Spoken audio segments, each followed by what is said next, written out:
respect, but I promise I'm repping the O to the dead. Hey, oof, I told them out of my way. I don't got nothing to say. Now they can't run at my pace. Yeah, they know that we ain't the same.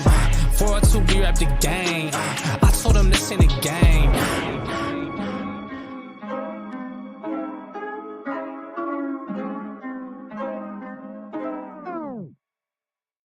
Oh, yo, what's poppin'? It's your boy, FinTech with CB83 coming to you for another banger. You already know what time it is. Y'all already know how we get down on these Friday and Saturday nights.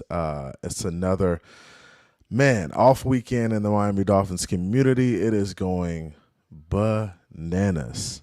Man, I don't know what's up with y'all. I don't know what's got into y'all. The community, it's a lot of bickering, a lot of back and forth. It's the off season, and this is what happens in the off season. I know I've been ghost, and that's, as a result of family stuff, a lot going on, work, family, just a lot, right? So you take a little break, take a step back, and regroup, figure things out, and then get back to work, right? So it's back in the lab, man. Shout out to everybody for coming through. Shout out to the homie Q who was in here first. The homie Q always pulling up, says, welcome back, Oos. Let's go. Hey, let's crank it. Let's get it.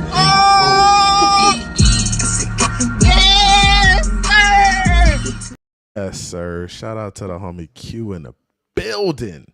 Holding it down, man. Appreciate the homie Q always pulling up. Hey, and the homie Raul P, day oneer. Honestly, Raul P is probably one of my first 5 subscribers, bro. First 5. I'm sitting at about $12.99 right now. Just looking to get to that 1,500 mark, man. And I appreciate all the support thus far. A lot of new subscribers as a result of me being on the AFC East Roundtable. And the Miami Dolphins Roundtable. I got a lot of people kind of, moving over to the channel and subscribing and enjoying the content. So I appreciate you guys. I really do. Raul P was one of my first 5 subscribers. Day oneer. Real day oneer, man. Been here since day one. Shout out to the homie. We got to go up for the homie Raul P. Let's get it.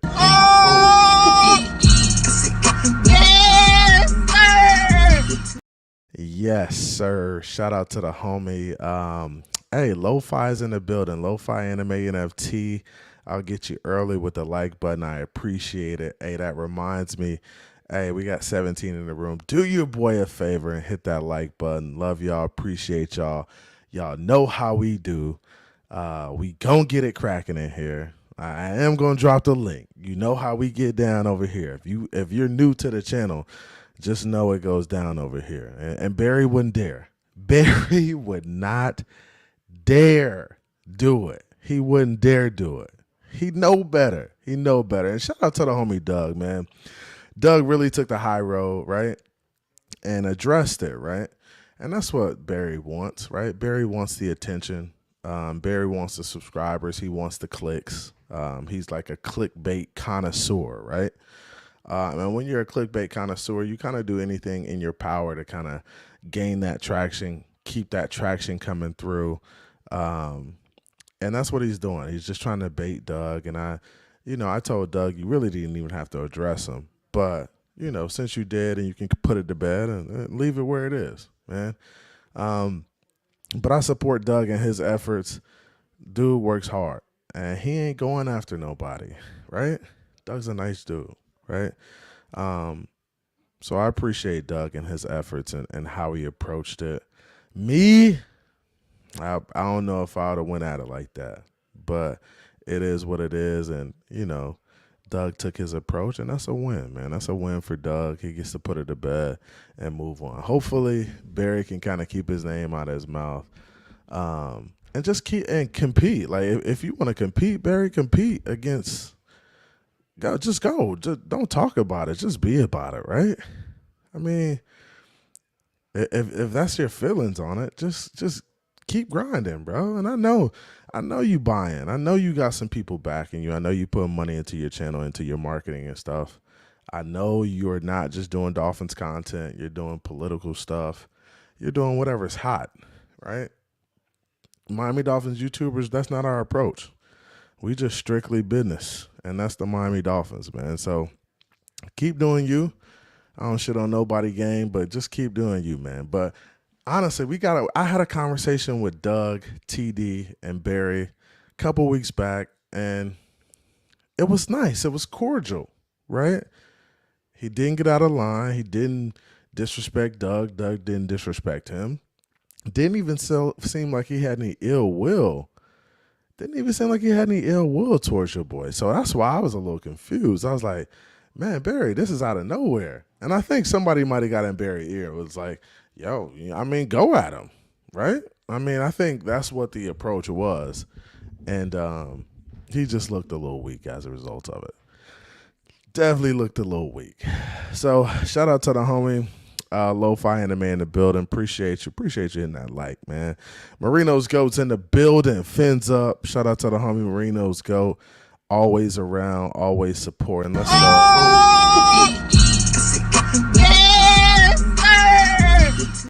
Sir, yes, sir, yes, sir. Hey, leave it to Weaver. Hey, I do like that. I like that. Leave it to Weaver. Got his motto. I like that. I like that. I can dig that. I can dig it. Shout out to the homie Shake Money. Says throw them fins up. Throw them fins up, Shake. Let's go. Shout out to the homie Shake Money in the building. Shake Money, my brother. He's got dope content. He's on Larry K. He's on the Fins Tailgate. Your boy is everywhere. Shout out to the homie Shake Money, always holding it down. Let's go.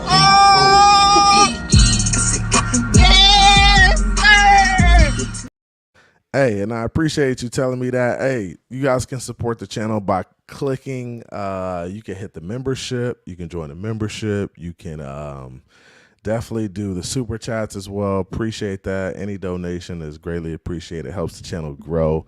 You know how that goes, man. We try to do dope content over here, dope stuff. Got some off-season interviews lined up that's going to be very, very interesting for you guys. It'll be fun, man. So appreciate you, Shake. Appreciate you, Shake Money. Miami Fan Talk Show. Mr. Philly. Big Philly in the building. What's good? He says, what's up, CB? What's up with you, Big Philly? How you feeling? 22 in the building. Hit that like. Big Philly always around here, man. Yes, sir. Check out Big Philly, too. Miami Fan Talk Show.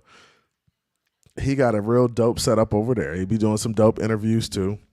Shout out to the homie. Shout out to Miss Fins too. I'm on Miss Fins every morning, 8 o'clock, checking her out. She's got dope content.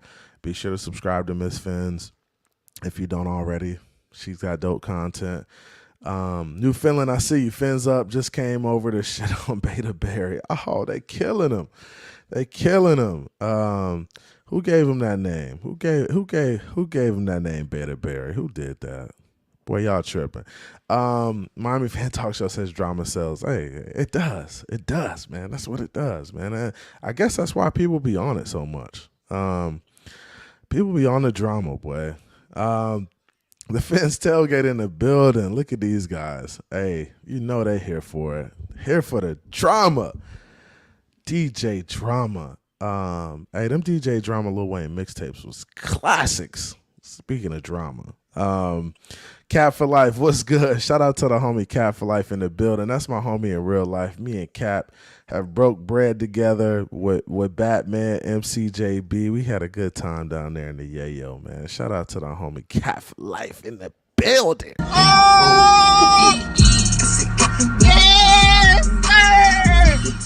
Yes, sir. I love it, man. All the homies pulling up. Hey, that's good to see y'all. It's been a while.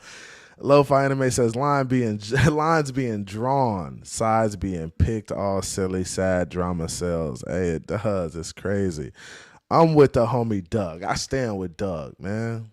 Hey, real ones in the community know what's up, man. We've been rocking.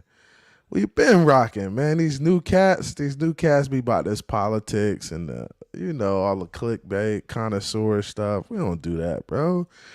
We just be on ball, man. We just be on ball. And the other stuff, we just say, Man, sit your dumb ass down and shut up. And that's what we be on, man. We be on ball, man. I don't know what the mother boys talking about. New Finland says ain't no size. There's the douchebaggery and real fence fans. Dang, they killing your mans. They killing your mans. Thomas Jensen in the crib says, who's CB83? Who? What you talking about? Huh? CB, hit the like button and let's go. Shout out to the homie Iceman in the building. Shout out to Iceman, man. Y'all go check out Iceman. All these dudes I'm mentioning got like cool channels, man. Everybody got a channel you can vibe with. I go and check all these dudes out. I don't care if it's the big dudes, the Dougs, the TDs, the Berries, the Iceman, Miss Finn, Shake, Larry K, TFTG. Everybody got channels, bro. I be watching everybody, bro. I really do. I be getting in trouble watching y'all. I be watching y'all too damn much. That's my problem. But hey, yeah, man. Hey, my man Lo-Fi says there's no high road when you respond. I mean, it is though. I mean, because you could take the high road and be like, bro, I just really haven't like mentioned you. Like, why are you mentioning my name? I think that's the high road. Like, if you could, taking the high road is like saying, bro, I don't really mess with you like that. We don't mess with each other. Let's just agree to disagree and move on, bro. Like, why are you mentioning me? Like, you don't have to keep putting my name in your mouth. I think that's a high road. Because Doug really could have been like, yo, keep my name out your mouth, dog. And if when I see you, I'm going to swing on you. Like, he could have took that approach. But Doug's a nice guy. He's not going to do that. So it is what it is, man. The Dolphins Realtors in the building. Glad to see everyone. Who we fighting? Hey, we good. We not fighting nobody tonight, man. It's chill. We vibing. We having a good time. I'm about to pop a drink in a few. Talk some Miami Dolphins. I'm gonna drop the link so I can get a few of y'all up. You know, just have some conversations. It's been a while. Shout out to the homie Hooked Up Joe in the building. Hey, and check out TDR on Twitter too. That Dolphins Realtor on Twitter. Dope page. He's grown tremendously on Twitter, on X, Twitter, whatever it is. He's grown tremendously. So check him out if you're on Twitter. Hooked Up Joe in the building. The members gang is here. Shout out to Shake Money, Dre, Hooked Up Joe, Riggy, Raul P. A lot of them guys been members for a long time, and I appreciate y'all, man. Appreciate y'all. Ronnie N says, hey, CB and 83 and everyone. Ronnie N, what's good with you? What's popping with you? Shake Money in the building. New Finland a member too, man. We popping, man. We popping over here. Todd Labruto, what's good? What's good, my boy? Hope everyone is doing well. Hey, good to see you, Todd. It really is good to see you. McBrown in the building. McBrown 3 says, what's good, CB83? What's good, man? I'm good. It's good to see y'all. Good to catch up. Mr. Miami in the building tonight. What's up, Mr. Miami? Says, what's up, brother CB83? How you doing today? How you feeling today? Much love and respect. Salute, brother. Salute to the homie, Mr. Miami, for real. And shout out to the homie Shake Money. Respect. I appreciate you, Shake. $5 donate. Let's go up for the homie Shake. Let's get it.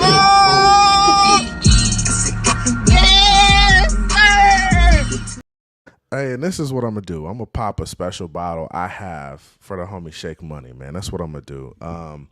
This is a Four Roses single barrel that I picked in Kentucky with a group of my guys at Four Roses.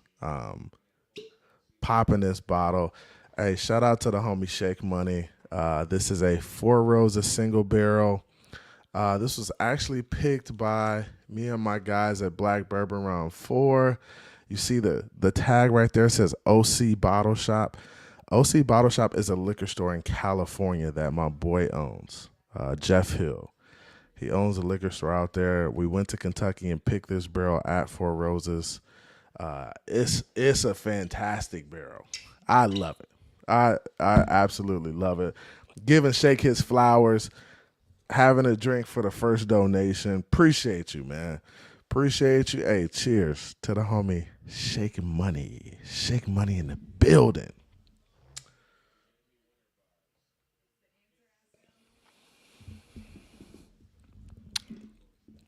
Oh, that's good. That's good. You got the vanilla, you got the caramel, the bacon spices. Man, the spice on it, the finish, the viscosity. Really good bourbon, man. I'm into good bourbon, man. Shout out to the homie Shake Money. We in here. Glenn Paliker, I see you. He says, hey there, fins up. Salute to the homie Canes in the building, my homie in real life. Shout out to the homie Canes for coming through and pulling up.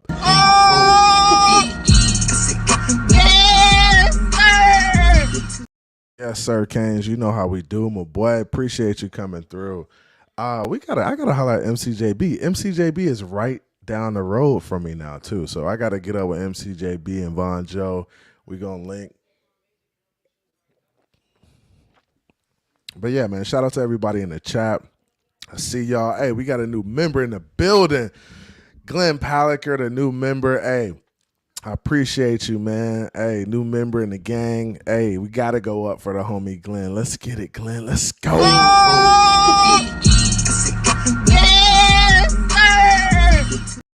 Yes, sir, man. I appreciate you, Glenn. I appreciate the love, Shake Money, man. All of it goes towards helping the channel grow, man.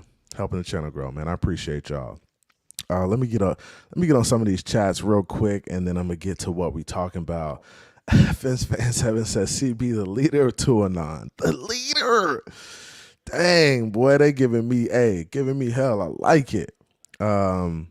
He says, when you judge your channel from subs, not a good look. Yeah, it's not a good look, man. And honestly, it's about the engagement, right? And of course, we want to get the subs. We want to, grow our channel. We want our channel to get to the point where it's really big, right? But as long as I'm in here and I'm engaging with people and people are in the chat talking, I'm satisfied. Like, that's all I want. I want to be able to have Miami Dolphins conversations with groups of people who are passionate about the team and who is not just about like one player. Like, I don't want to build my channel off of one player. Now, I support Tua Tagovailoa because he's a Miami Dolphins quarterback, right? If he wasn't a Miami Dolphins quarterback, we wouldn't be having conversations about him at all because I wouldn't care about him. But I do support all Miami Dolphins players. Do I love all the players on the team? No, I don't love all the players on the team. There's going to be some of the players on the team that you may feel like isn't worthy of donning the Miami Dolphins uniform, but they're on the team for a reason, and that's why I support everybody. Even when people were clowning Austin Jackson and clowning Eichenberg and saying, oh, these dudes ain't good enough, I was like, hey, you still got to give them a shot. Like, you still have to give everybody an opportunity to go out there and prove themselves. And a lot can change from year to year, right? And that's what people got to understand, is that with coaching, with different schemes, a lot can change from year to year. So you can't just be saying, oh, no, you can't just clown players. And that's been my thing. You can't just say guys are trash, right? Even Skylar Thompson. Skylar Thompson isn't trash. He's a young player trying to get better, trying to develop, right? Trying to become an NFL player. I'm never going to trash guys because there's no point in doing that. I have too much respect for the game. I played at the high school level, played at the collegiate level. I just know it's difficult to get to the NFL. And for me to be like, oh, that guy is trash, I can't do it because I know he's probably one of the best players in the world at his position. So I got to respect that. Shout out to the homie Miami Fan Talk Show. Big Philly says I might be up there too, CB, looking for a spot next year. Hey, come this way. Central Florida is popping right now. If you need help finding a spot, let me know. I know some good areas where you could probably get some and get something dope. Let's get it, man. I want everybody up here in Central Florida, man. We're going to have a party up here. Let's go, man. Appreciate you. $5 donation from the homie Big Philly. Let's get it.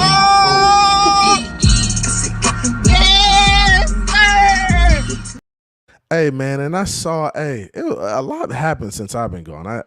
So I addressed the Doug and Barry situation, and I wanted to talk about the Omar, TD, Poupart, Barry situation too. Um, and I'm gonna do this.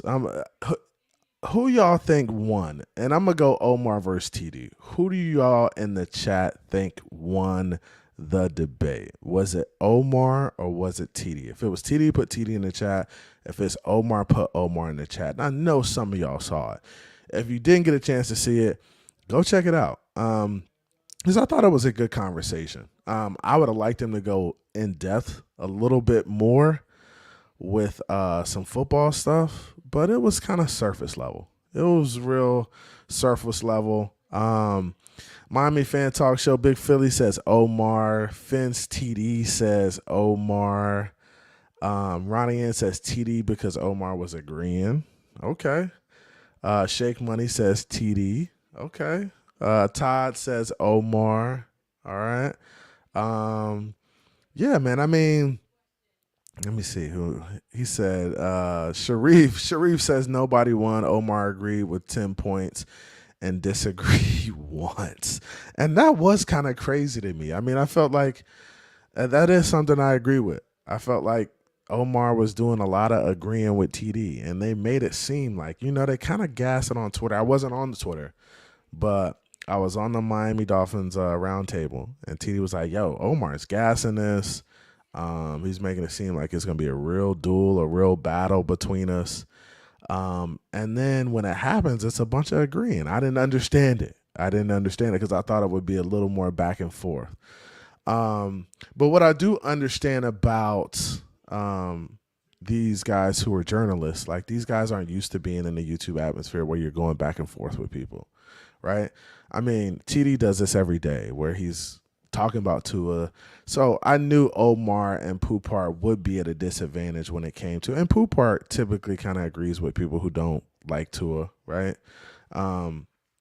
But I thought Omar would be in a better position to be able to just have a conversation and kind of go back and forth and challenge TD on some of the stuff that he said, right? I don't think he did that. I don't think Omar challenged him enough. Lo-Fi says TD, Omar ran when it got hot. Glenn says TD won, his personality took over. And that's, and when you got that personality, sometimes it's going to win, right? It's going to win. It's going to outshine the guys who are just kind of in the back, low key, chilling, not willing to speak up, not willing to, be a little bit rambunctious, right? New Feeling says Omar didn't win. Omar don't win too many debates. TD talks with his chest out, so perception is real. That's a good observation, right? When you say it with your chest and you mean it, it comes off that way, and people perceive you as being confident and not scared to go, toe to toe with it. Just the two of us says Omar. I like that name.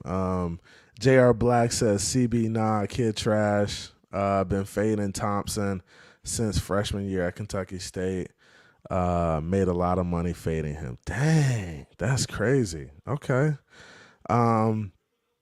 Miami Fan Talk Show says because Buddy was playing him. Okay. Lo-Fi says when you got everyone agreeing Tua needs to play on his fifth, there are potential problem at the position. Okay. The problem is both of them know Tua is coming back. They just want some competition for Tua. And I agree with that. I think there needs to be some legit competition brought in. And I think at this point, I'm to the point where I'd like to draft a guy to come in and compete. And I know he's not going to come in and compete to take the starting position, but in the event that Tua does go down, and this is my thing about Tua this year, right? Tua this upcoming year, he's probably going to get an extension this offseason, right? He's probably going to get his extension. Now, in getting your extension, you need to start playing like you are willing to put your body on the line for the team. I want you to stay healthy, but you also need to be willing to take some chances, pulling down the ball, making plays, doing whatever you need to do to will the team to a victory, right? And if that means you get hurt or something, we need to have, I'd like to see a legitimate backup be brought in, right? And I don't know what that legitimate backup looks like. Maybe it's a guy we draft, right? If somebody drops, the Penix kid is solid, lefty, similar skill set from Tampa, Florida. I like Penix, right? I think we need to have somebody waiting in the wings just in case Tua isn't that guy, right? And I think Tua's more than capable, right? I think he's shown that he's a really good quarterback, but he needs to do more. He needs to find a way late in the season against really good football teams to make some plays, right? And I don't think it's impossible, not by any means, right? I think it's he's more than capable of doing it. He's just got to come out there and make the plays. So that's kind of that. And I'm gonna drop the link in a few minutes. I've been going for about 30 minutes, so I'm gonna drop the link in a few minutes. Let's get the likes up. Hit that like button for your boy. We want to get to about 30 likes, and then I'm definitely gonna drop the link. Lo-Fi says Fitz was the better QB and Greer didn't care. That's a problem. Now we had several years of Austin making it to the AVG and Liam getting a starting spot.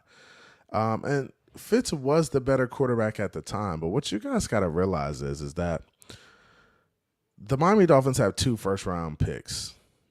So they drafted Tua, and then they had 2 first-round picks the next year, right? The Miami Dolphins needed to see what they had in Tua Tagovailoa. So when the Dolphins were 3-3, and they're at a kind of a stopping point in the season because you had a bye, I'm sure Ross and Greer was like, "Hey, let's give the kid a go. We know we're not winning a Super Bowl with Ryan Fitzpatrick. It's not happening, right? He's a stopgap. He was always that. Let's see what we have in Tua. It seems like he could go. Let's give him a go, right?" That was at the expense of Brian Flores because that's not what Brian Flores wanted. Brian Flores wanted to win games. And when you want to win games, you don't want to have a rookie quarterback in the game because rookie quarterbacks, they take their lumps. They are going to make mistakes. It's a roller coaster, right? So as a result of that, Brian Flores just was like, nah, I don't want it. And he battled it. Therefore, Tua was getting pulled in games where he had the opportunity to kind of grow in some of those moments. And it just was really a bad look on the franchise, right? It was a bad look on the franchise because, honestly, you don't pull a rookie quarterback like that. You just let him play. You let him play through the lumps, right? And Brian Flores wasn't willing to do that. And that's where you saw the direction and you saw the splinters in the franchise and the organization. You just knew something was going on when Tua was being pulled from these games, right? I knew something was up. And you're putting Fitz in, and you're trying to have Fitz come down and win you games, like late in games. So it was just a bad situation. And, right, that's why you needed to see it. And I know Fitz was the better quarterback, but it's not about you're thinking about the future here. We're not thinking about who's the best quarterback at that point. It's about who's going to lead the franchise moving forward. And I think they saw enough in Tua to be like, hey, we don't need to draft another guy, right? I would have possibly drafted another guy because I think that's what you do every year until you know you've hit on it. I think if you don't have a guy at quarterback, you should be going to find one every year. I just think that's the nature of that position. So I think that's that, man. Glenn says a need to call his own plays during preseason. I think that would help his progression so much. Yeah, I mean, I think Tua has input in regards to what they're running, right? I don't think he's at the line of scrimmage making a bunch of adjustments. I think that is a Mike McDaniel thing, and I think Mike McDaniel needs to give him more freedom. I'd like to see Tua get more freedom in the offense. I think in order for him to take the Miami Dolphins to the next level, I think he needs more freedom. And I think some of that is going to mean this offense is going to be a little bit different. Like the motions, they got to slow down a little bit. We got to do less motioning, right? I think we should be able to run. We should be able to run quick stuff. Like our quick game should be deadly, right? But it's not that, and that's one of my problems too. Is that like we can't just get up to the line of scrimmage and just run quick game, quick stuff like double slants on one side, slant post or slant corner on one side. Like it's just not a lot of being able to get up and run certain plays. I feel like everything's so methodical. It's like we got to go through the entire play, right? The entire play call. It's got to come in, and then we got to run the motions. And by the time we run the play, it's like 5 seconds on the clock, right? On the play clock. We got to get to a point where we move a little bit faster, right? And our offense has got to travel well, right? It's got to travel. And if it don't travel well, then you really aren't legit. And that's my thing with this offense too, is that it's just not physical enough. And it needs to get there, right? On 3rd and 1, 4th and 1, you should be able to give the ball to your fullback, run a quarterback sneak, get in a heavy set, double tight end, 22 personnel, and just run the ball at teams, right? And we couldn't do that. We just showed we couldn't do it all year. And as a result of that, teams didn't take us serious, right? And when teams don't take you serious and you're not really a threat to punch them in the mouth, they know it. They can smell it from a mile away. They watch the film. They're game planning. So they know what type of team you are. You can't be finesse in the NFL. You can't be finesse. So that's something we got to do, man. But let me go ahead. I'm dropping this link. I might bring you up 1 or 2 at a time. I will adjust as need be. If I get to the point where I want to have everybody up, I'll do that. This is my show. I run it how I want to run it. Glenn says Tua should have never started his first year, especially after his hip injury. I get it. Shouldn't have started. But you got to see what you got in him. And if he was ready to go, if he felt he was ready to go, you don't know what Tua's telling you, right? You don't know if it's Tua saying, oh, I'm good. He's practicing every day. He may feel good. Right? And then you get in the game, you're like, oh, this is much different than I thought it was going to be. Right? So you just don't know. You don't know what's going on behind the scenes. You don't know. Kahari P says, good idea, Glenn Paliker, but then there is the fragility issue with Tua, real or imagined. Okay. All right. Here we go. Shout out to the homie Big Philly in the building. Big Philly, what's going on, man? How you feeling? I'm feeling pretty good right now, bro. You were taking a switch and I was taking a hit, so we're good. Yeah, what's going on, man? You good? Yeah, man. I'm just making a rare appearance because I actually have time. Like yourself, work and family and everything else in between. So. Yeah, man, it's a lot. It's a lot going on, man. Outside of Miami Dolphins world, man. Oh, that's my boy. We got the homie Shake Money in the building too. Shake Money, what it do, man? What's going on, guys? How you doing? Good. Hey, I appreciate the support too, man. That's big time, bro. Nah, bro.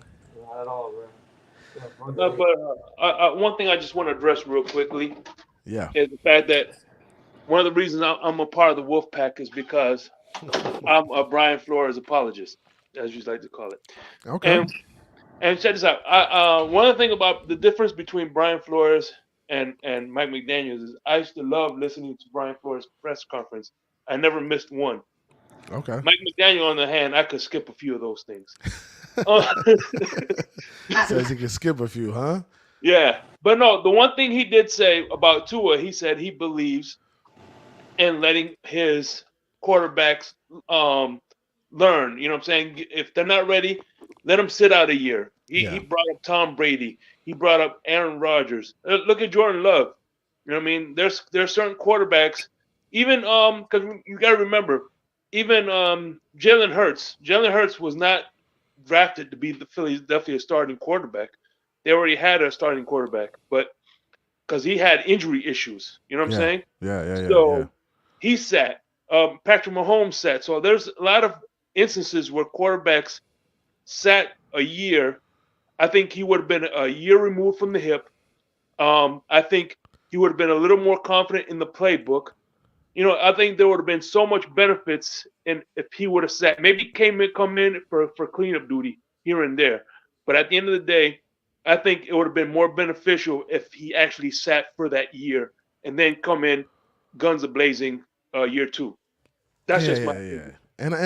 And I agree with you to some extent. I do, but I think also the Miami Dolphins are just in a position where they're trying to figure out if they need to draft another guy too. And I know you have a guy waiting in the wings, but I mean, you got 2 first-round picks the next year, and you're like, damn, like, what do we need? Like, where do we need to go with these picks? But I do see what you're saying. I agree. I think being in the position that the Miami Dolphins were in, I think it was best for Tua to just sit and learn, right? Sit and learn and figure it out, right?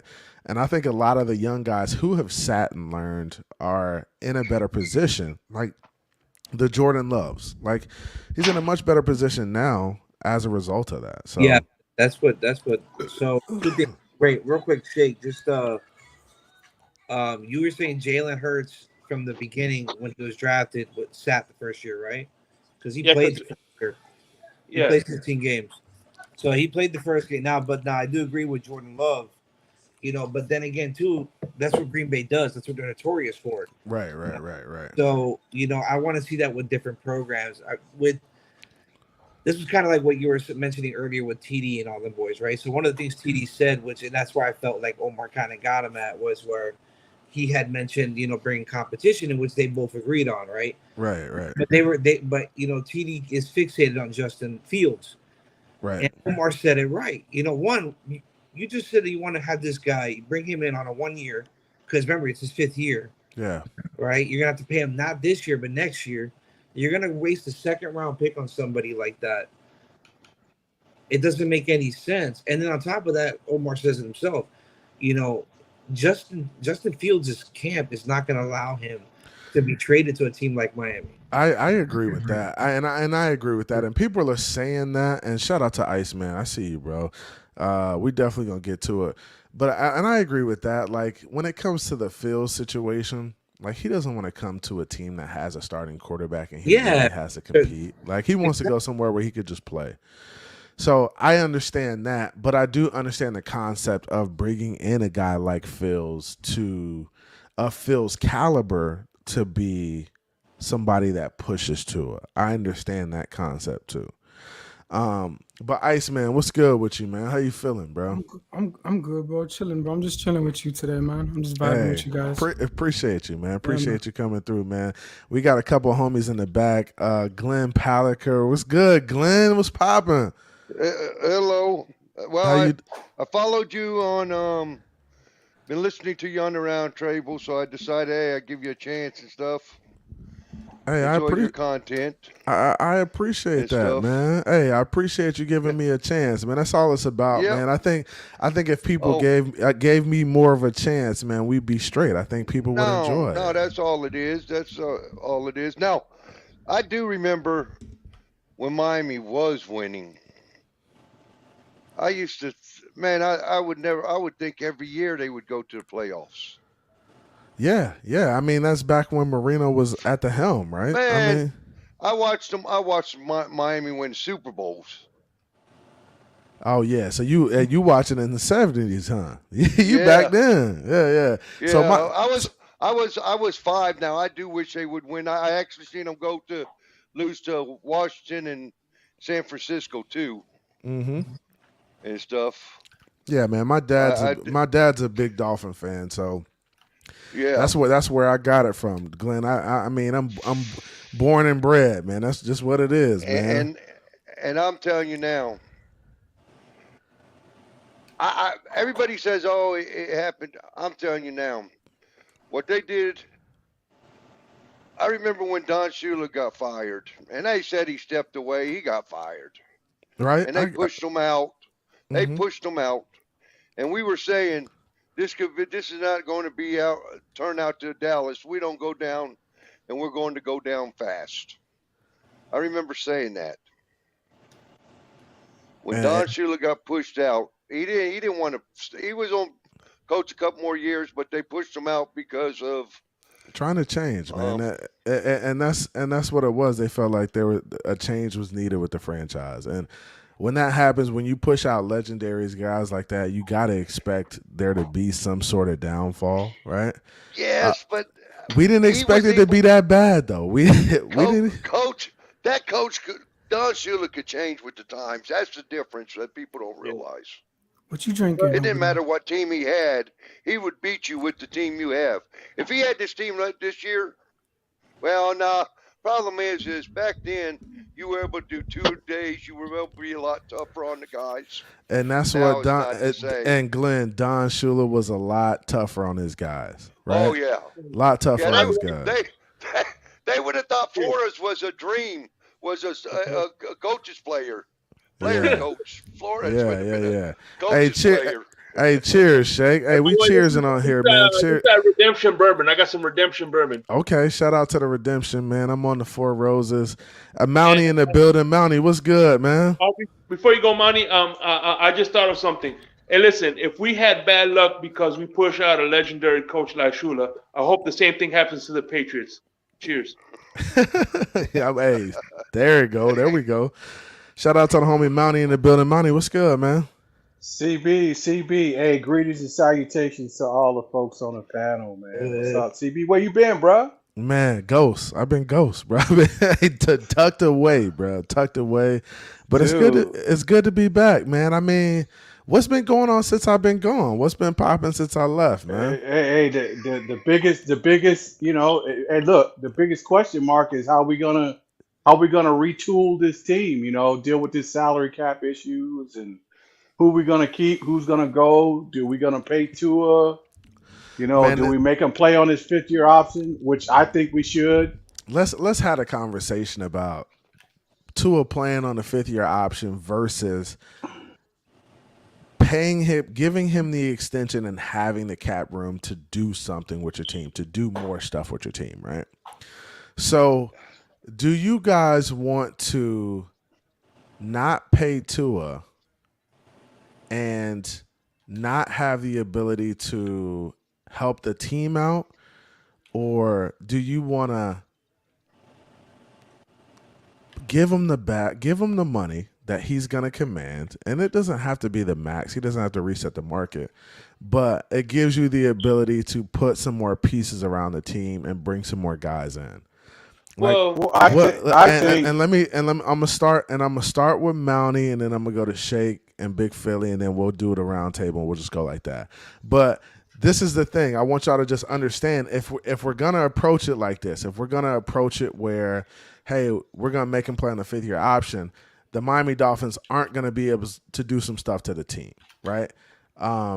Do we take that approach and not hinder ourselves by giving him that contract extension? Or what's your thoughts on that, Monty? And I'm going to start with you because this is what you brought up. Go ahead. Okay, first, number one. All right, Tua, as we all saw. And you got a little static. I don't know where that's coming from. Hold on. Got a little static. Got an echo now. Yeah. Hey, all right. First off, it's like this. It's good. As we saw Tua this year, he flatlined in the second half of the season. He just crashed and burned. I mean, he's got 40 points in the 7 quarters. That's ridiculous. Okay, that's the offense, right? That's the offense. That's terrible. And we all know our offense went nowhere because of substandard quarterback play. We all know that. But moving on, the thing is, the problem that I have is this: we already know what we know. We saw what we saw. Yep. So we know what his limitations are. We know what our competition is going to be in the AFC at least next year. Yep. Can he compete with them? And number two, on the financial implications, if we give him an extension of any kind, whether it's team friendly or reset him or whatever, if he goes into next year and he crashes and burns or he flatlines again, what will will we have to pay to get rid of him to move off it? That's the problem. See, that's the problem when you give guys extensions. Yeah. You give guys and if they don't pan out, you're gonna have to end up paying somebody to take them. Right. Now, this is a question I have for you, Mounty. What we seen from Tua, is that his ceiling or is that his floor? Okay, let me ask you this. Okay, all right. I'll answer your question. Is that now? And I think that's the question we look at when it comes to paying guys. You look like, is this the best player he'll be, or is this just a glimpse of who he could be? Pose this to you, CB, in the panel. The stuff that he needs, that we all see that he needs to work on, is his peers already doing that? That's a good question. I mean, let's look at it. As far as I'm concerned, they came in the league throwing outside the numbers, scrambling, extending plays, and they're doing that already. And I think the problem with this conversation is that, and I'm not the problem with the conversation. It's almost like the thing that hinders this conversation is that we've seen Tua do some of this stuff before, right? We've seen Tua pull the ball down and make plays with his feet. We've seen him pull the ball down and make plays off platform. We just haven't seen it consistently, and we didn't see it enough this past year. But we've seen him do it in his career, right, Monty? Yeah, his first 2 years, yes. So we've seen him do it. Right? But check this out. And here's one of the biggest concerns, CB. His health.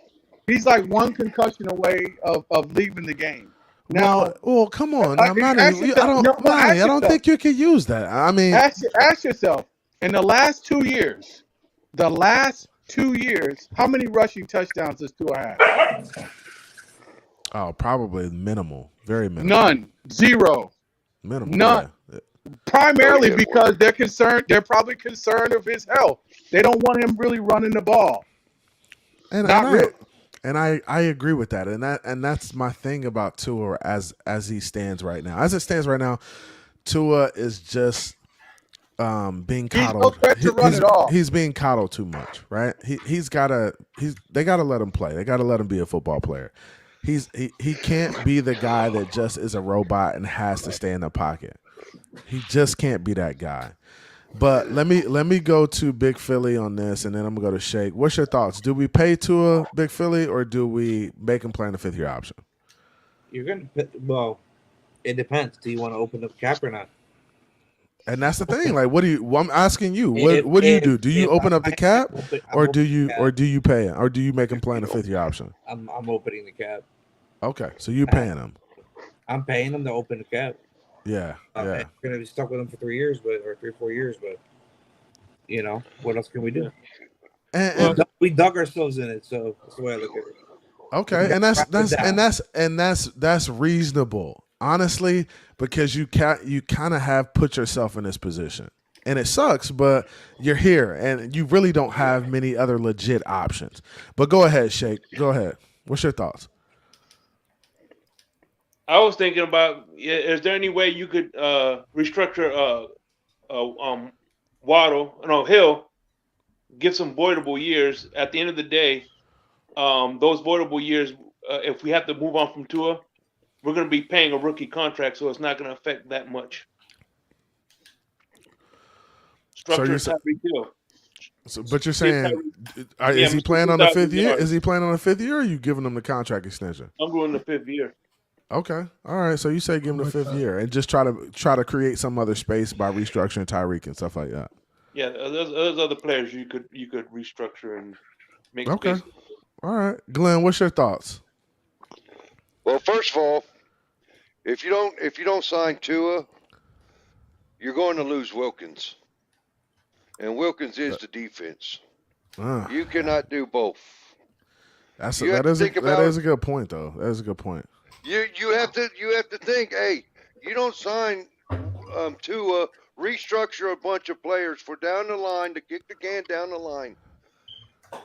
Wilkins is on walk. He is the defense. When he plays good, that defense plays good. When he doesn't play good, that defense falls off. Watch it. Watch this whole year. When he's making sacks or he's putting pressure or he's chasing people down, they're playing good.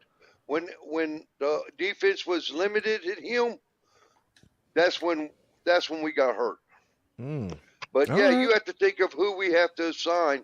Now, I would like for him to sign on a 5th year and just play out a 5th year. But I know if we don't sign him, Wilkins will end up going somewhere else. Now, if I was him, I would franchise him, not the thing, but the two first round picks and put it at a lower thing.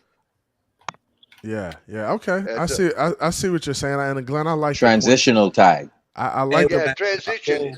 I like Transition tag. I like the point you bring up in regards to like you're not going to be able to keep some guys like Wilkins, and that may be the case, and I agree with you. That may be the case. Well, I was going to say we just had Lou come in. Lou, what's popping?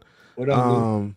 Let's go ahead and get Sharif's takes, and Sharif, keep it brief. I know you want to give us a soliloquy, but what you think? We paying him or we give him? Is it a soliloquy or is it just keeping it real? Right? Okay. Because at the end of the day, right, they're gonna keep Tua, right? And if you're an Alabama fan, it's insynchrinated your way into the Dolphin fan base, and then you're 2-on and whatever, and then there's a segment of the fan base. If Marino leaves, they're still Dolphin fans. I don't give a shit at this point. But what I see is the Dolphins can save $74 million. The Miami Dolphins, not Tua, can save $74 million by moving on, letting guys graduate out of their contracts. We drafted them in 2019. They did well. Go do well for yourself and your family. We're going to be able to replace a defensive end. We need two defensive tackle in Wilkins. We need 2 defensive ends. We need 2 linebackers right now. We don't have any linebackers. We have 1 defensive end. I think if we go green and draft picks with those, I think we can let Van Ginkel test the market and come back. You could put it. I think we can. So what we doing? We signing them? We signing them. That's what you're saying. Who? Tua? Yeah. No, you let him play on the 5th. But the thing is, you cannot. Okay. But see, what fans are just looking at the right now. Okay, what if he goes 8-8? But what if you have Brandon Browning and Baker Mayfield in here, right? If he goes 8-8, then the 5th year option is done. Tua moves off and goes somewhere else. He did not work out. He's not elite. We've closed that book. We're not on a 7-year plan. But now you have Baker Mayfield ready to take the reins, or a Minshew ready to take. But the opposite could happen too, though. The opposite could happen. He could come out and ball the But we've been talking about him doing that for months. My thing is, what if he doesn't? Then we're gonna just have no quarterback and Skyler. Baker's not gonna. Let's be ready. That's my whole point. So have somebody in here. Dare I say, Justin Fields be a backup all season long to Tua, and if Tua goes 8-8, Justin Fields is still on his 3rd rookie year deal. You can still let Justin Fields take over in 2025. Okay, I hear you. I don't know if Justin Fields. That's preparing the Dolphins. I don't give a shit about Tua. Right. Okay, I get it. That's preparing my Miami Dolphins. Yes. Got you. Iceman, what's your thoughts? And then we're going to Lewis. What you doing? You paying them or you waiting? 5th year option. I'll say this.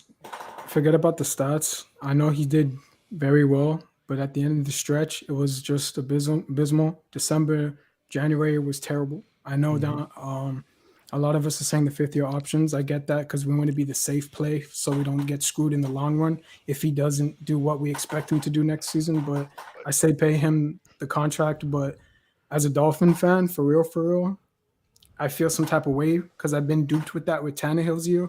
And then we saw that, and I'm not comparing him to Tannehill at all. I'm just saying that I hope Tua next season really balls out and gets that playoff win. Because if not, we're going to be sitting here again at square one. So Man, y'all make good points, right? We look at Tannehill's situation, but y'all also got to look at Tannehill went to Tennessee and went to an AFC Championship. But Derrick Henry kind of, that was right. But that's a team, bro. I mean, he had his completions. He was high in percent. Football's a team. Award.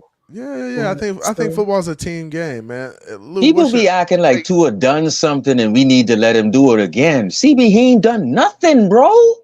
So wait, hold up now. Hold up. 7-year plan is shit. Sharif. Okay. All right. Shree, I'd like to counter that. Hold up. Hold up, Glenn. Let me let Lou go real quick, and then we're gonna come back to that. We're gonna table that one because Sharif said Tua ain't done shit. So this will be a topic after Lewis talks about whether he pays him or plays on the 5th-year option. Go ahead, Lou.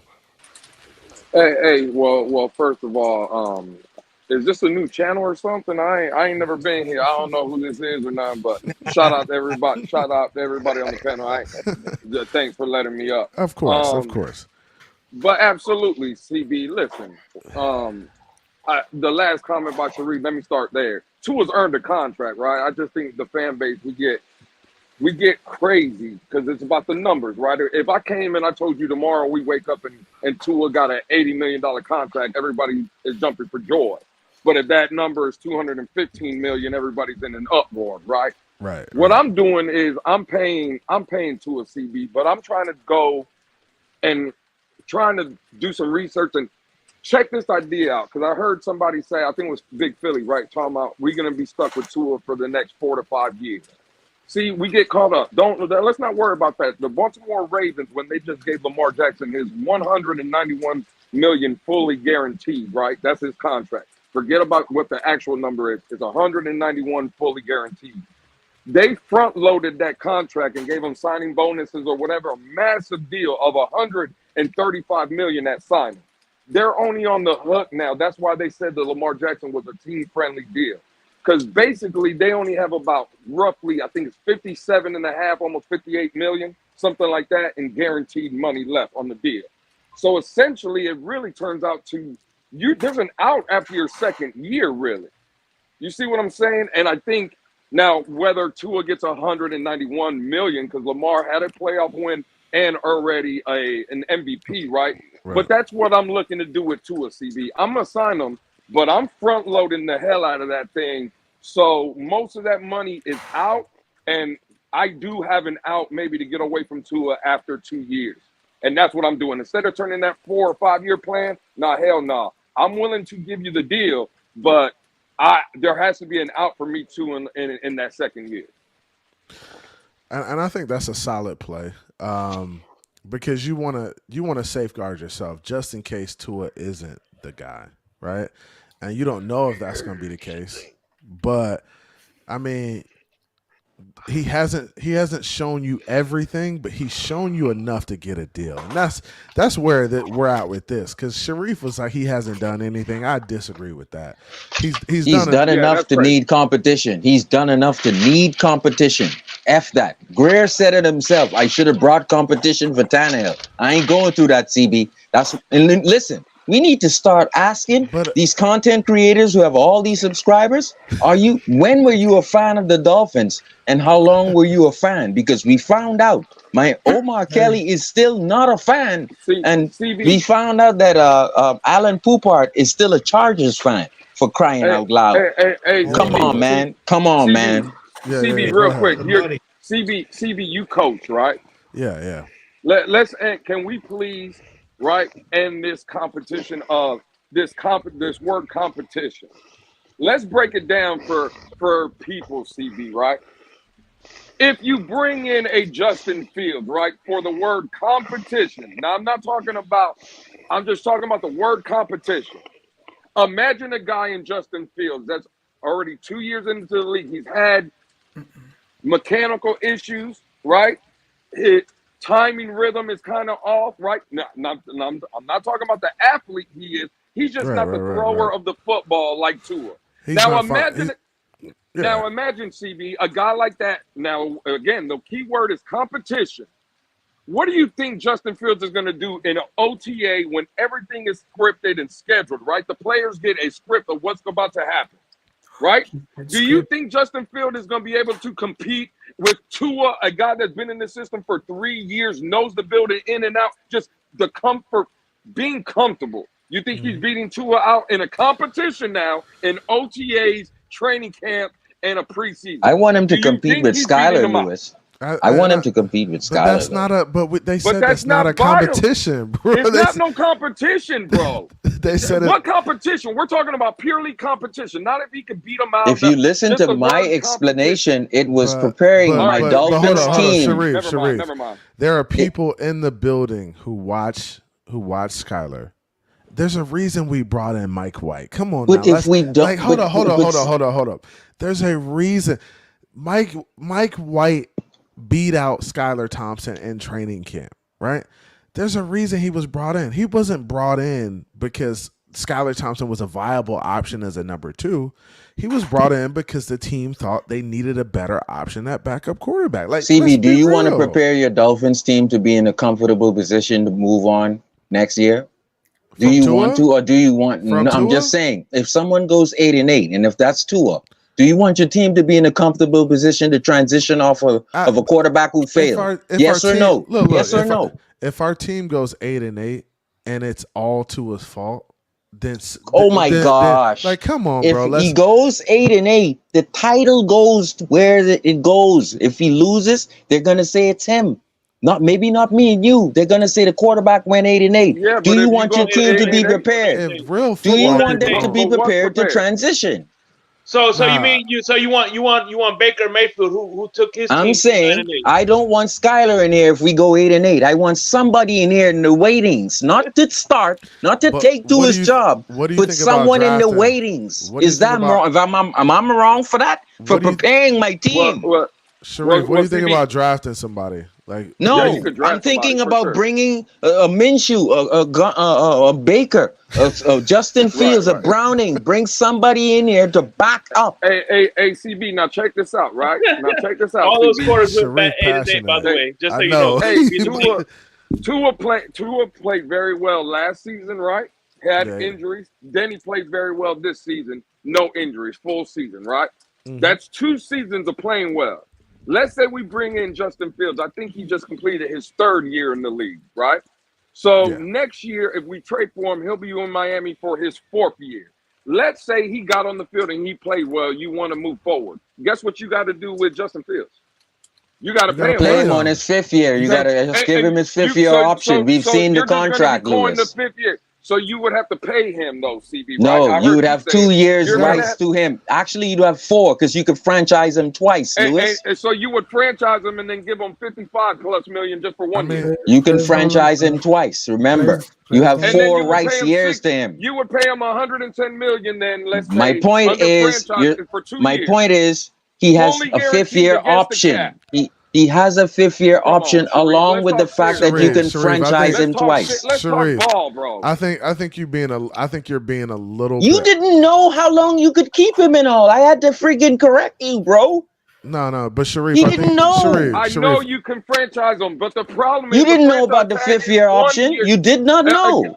Sharif, I shut did up. know, Sharif. Shut what up, I'm saying is, Sharif. Sharif, Damn. what Hold I'm up. saying is, Sharif, if you play him on your 5th year, it's the same thing you could do with Tua, but that goes strictly against your hard cap, right? So you're gonna play Tua on his 5th year, You're right? not gonna We're trying to save franchise money. Tua would be gone 2 years ago when he's on his 5th I'm talking year. about Tua this year or the next year. Tua whenever would you be gone franchise 2 him. years ago if Fields is on his 5th year, Lewis. So And it goes against Sharif, the I hell think, are you hey, talking about, bro? But Sharif, you just said he's gonna be here, bro. You If just he's said, on his if you Fields just- is on his hey, 5th year, Sharif, Tua would be gone Sharif, 2 years Sharif, ago. You're I'm too. I'm talking about Tua this year, and I would be talking about Justin Fields when he plays on his Sharif, 5th you year just option. you What just I'm said he was gonna saying be here is either the way, cap though. number would be against the cap. So 30, No. 50, $60 million, it goes against your cap Okay. if you're franchising one player. So Okay. is Tua worth, if Justin Fields worth, let's say you tagged him, right? After No. his 5th That year, would be if you tagged him, 2027 though, Lewis. And the That's what cap I'm hit. saying. Tua would be long gone from the 5th-year option I'm not this talking year. about All right, Tua. so at this point, Never this point is mute. Fucking arguing with Sharif over this, right? No, what I'm it's a saying mute is point. No, the we know 5th-year option is for Tua now, CB. The right? 5th-year option for Fields is 2 years from now.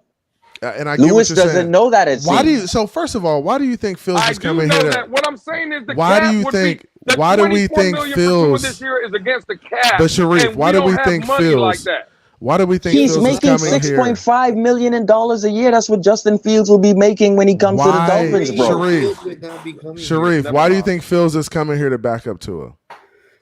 Because that's what he has to do.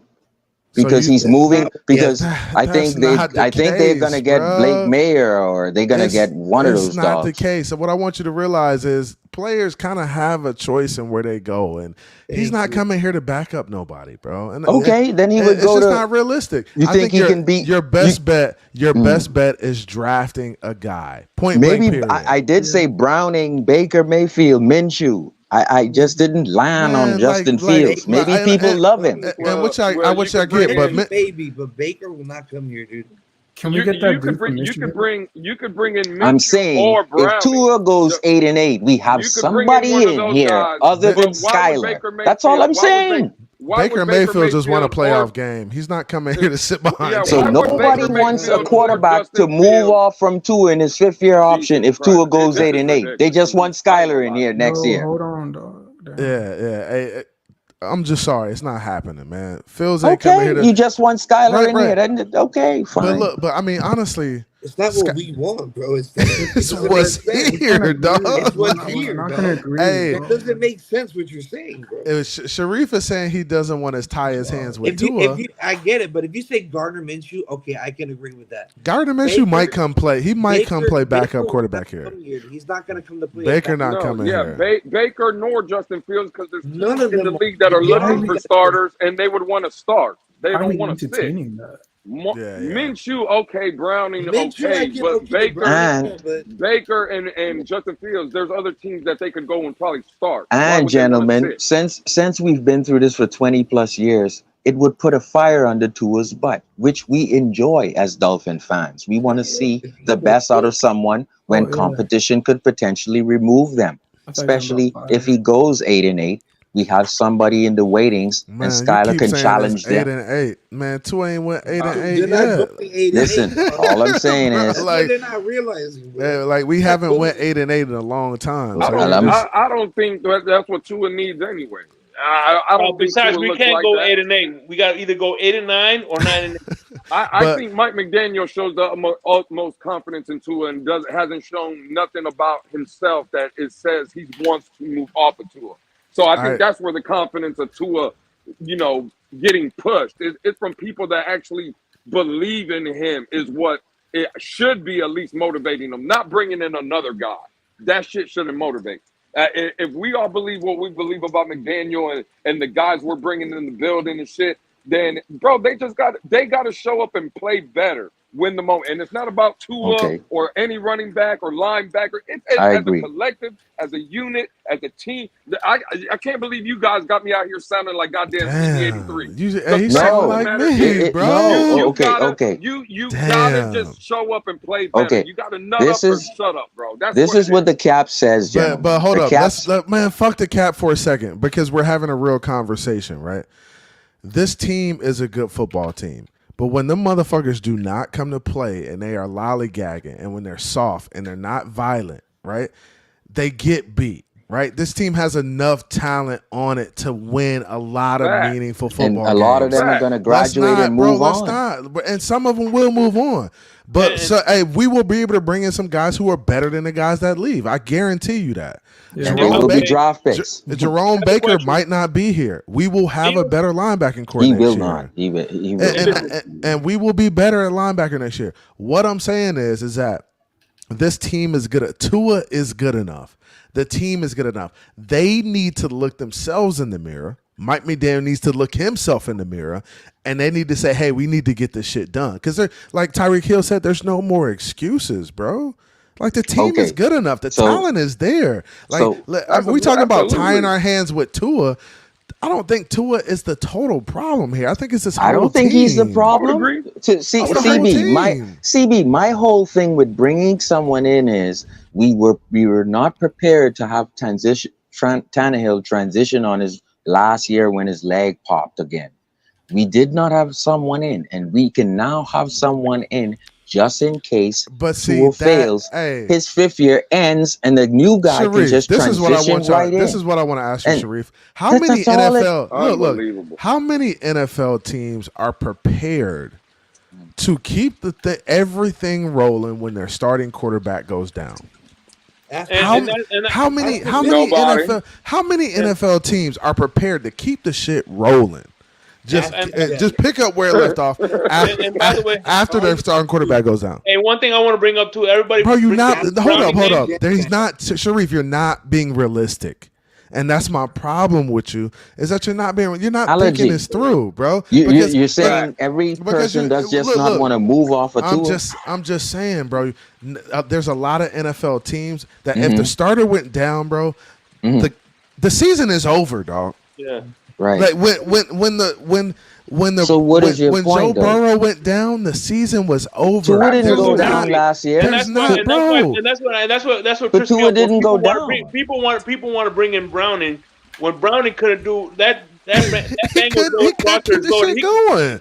No, that's a great point, Shake. Bro, like you want to bring in Browning? He has a great situation in Cincinnati.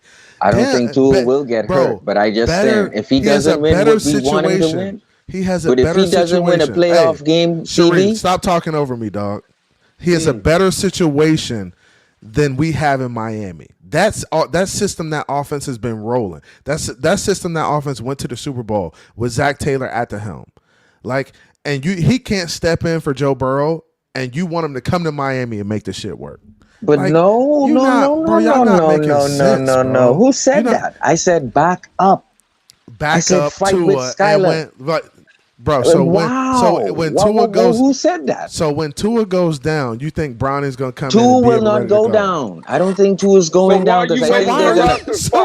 So why are we having this conversation about backup quarterback? Where are you guys getting that from? And I did not say that. No, I did not. I said bring somebody in here to back Tua up. All right, here we go. No. Can I ask a question, CB? You know what? If I'm not heard and understood, I'm gonna remove myself because I did not say that. I did not say that. If you want to hear what I said, I will just repeat it again. If you don't want to hear what I said, I can just leave, man. Sharif, you said bringing a backup quarterback, bro? Like, I said bring in somebody. Do you want your team to be prepared to transition off of a guy if he goes 8-9? That's all I said. That's all. So what it has to do with someone taking Tua's job or Tua getting hurt? What that has to do with that? Because what are you transitioning to next year? If he goes 8-9, what does that have to do with Tua getting hurt? Or I'm pushing to take the starter job. So you're saying people try to push this narrative. Bro. I'm just asking the question: would you prepare your team to transition off a 5th-year option guy who goes 8-9, and all of a sudden I want Tua hurt? All of a sudden I want him hurt. Oh my God! What are we doing here? I'm trying to solidify the linebacker position. I'm trying to solidify the offensive line. I'm just letting you guys know. You guys are getting too emotional sometimes. No. I gotta straighten you out. Sharif, come on, man. Sharif, I'm answering your question. You said, do you guys not want to prepare this team, have this team prepared? And I said, yes, I'm trying to prepare this offensive line to block and protect their ass off. I'm trying to prepare my linebacker position. So instead of watching my linebackers 10 yards, 15 yards behind the wheel route, right, coming out of the backfield, I'm trying to prepare that instead of worrying about my quarterbacks, my backup quarterback situation that you just told me, Sharif, that you believe Tua's not going to get hurt. So where there's other teams that we're, again, 23 impending free agents. I agree, Sharif, this team is going to look different, right? But again, with all the positions needed is our biggest concern, and I think that's the question everybody would have for you, Sharif, on this panel, is the backup quarterback position one of the most pressing needs of this season coming up? To to your like mindset. You're so I think this prepared is on a fixating unique. this I think one this is a unique position we're in, Lewis, position. because you can get a guy for $6.3 million, and you can get him on his 3rd-year contract when he's in a 5th-year rookie deal. It's unique because they're going to get Drake May, and they're going to move off of him. So I think this is just one of those unique But is things the where you can backup have a guy back up. But is the backup quarterback position, Sharif? You didn't answer the question. Is that one of the most pressing needs that we have moving forward going into 2024? Well, do you see that as a real problem? I see a real problem where, okay, I think I'm triggered, and I'm also have I think I got Don't be with the triggered. PTSD from Tannehill. Like, okay, signing him too long, but it mainly if we prepare ourselves, if the guy fails immensely or doesn't get a divisional round game, if we can have somebody in. Am I wrong for thinking that way? So this is my thing. Wow. Hold on. Let me say this real quick. I think people, and I don't understand people who are like sold on this. Tannehill was a terrible situation for the Miami Dolphins, right? I just don't understand it, right? Because Tannehill, he had some spurts where he played well, right? He played well enough for the Miami Dolphins to commit to him long term. They gave him a $100 million contract, right? Now, I think they did a poor job of building around him and building a team around him, right? A combination of that, he also got injured in unopportune times, right? So I don't think the Tannehill situation was a terrible situation, right? He leaves us and then go to the playoffs multiple times with another team, right? I don't think Tannehill was the issue when we look at it. And I think Miami Dolphins fans have this thing in their mind that quarterback is the only, and not the only thing, but it's such a major part of the team's success. And I would challenge them and say, hey, there's a lot more to a team than the quarterback position. Of course, he's a complement to it. He's a piece to the puzzle. But your team has to be prepared and ready to play, to make plays. Like they gotta, like every unit counts. To piggyback on your point, CB, right? To piggyback on your point, everybody that loves Baker Mayfield, and this is no shot at the season he just had, right? But as well as he played, to CB's point, take away Mike Evans. They ain't shit without him. Take away. What do you think You think Baker Mayfield? And again, with those weapons, right?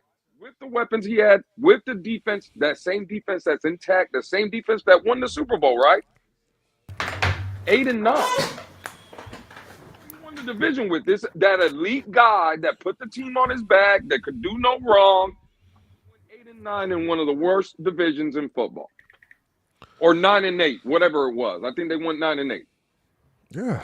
Again, with Atlanta, no quarterback. With New Orleans, no quarterback, and with a rookie Bryce Young in Carolina. He went 9-8. That's already 6 wins. That should be 6 wins right there. That should be automatically 6 wins, CB. And he went 9-8. So again, to your point that, bro, it's a team you gotta build. We don't like certain things that's going on, and the way we could debate whether we believe it's built the right way or not. But the fact, CB hit it on the head when I first came up here. Nobody on this panel can tell me that the Miami Dolphins last year, I don't know what we're look like this year, but last year, bro, we were a good team. Week 15, we were playing for the #1 overall seed. I don't think no one disagrees with you here. And so again, when I hear it's like the sky's falling, that's why this conversation, Sharif, if we could please transition, because I would love to hear everybody's thoughts. I was trolling earlier. Yeah, I haven't seen CB in a while. Defensive rise, right? Anthony Weaver came in. We all heard the press conference probably.